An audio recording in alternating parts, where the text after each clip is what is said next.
I think what holds a lot of guys back is, one, a sense of unworthiness. And I kind of mentioned that in my own vocation, right? Like, Lord, you can find someone that's holier. You can find someone that's got a little bit more together than I do. You can find someone that, with a better personality, or someone that is just what we consider a perfect priest, right? And so I think that's what holds a lot of guys back. And then the hard part of choosing between two goods. Like, of course, the default is you should absolutely want to get married. You should absolutely want to have kids. You should absolutely want to be a father. That is, I would say, a requirement of being a good priest, because you are going to be a father in a different way, right? And so that desire should be there. But once again, it's, all right, was God calling me to sacrifice that so that I can serve him in his church and to be a spiritual father to many? And that is, it's one of the most beautiful things that you can do, but it's also a very difficult decision.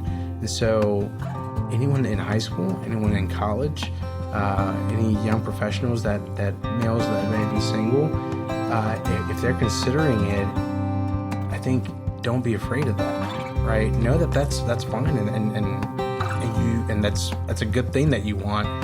But then also know that God, if he's calling you to be a priest, he's calling you to be a priest because of your personality. He's calling you to be a priest with your gifts and your talents. He's calling you to be a priest for who you are. Now, he's going to mold you, right? In seminary, he molds you, and God molds every single one of us throughout our lives. But you can't say, well, I have to be this perfect person before I go into seminary, before I become a priest.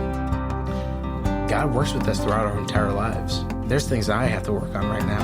I can be a very impatient person sometimes, and so there's things that I need to work on and to pray about. And I always I helped out at St. Thomas More Academy for the high school mass and confessions, and I told them there, it's like, priests need to go to confession, right? The Pope goes to confession.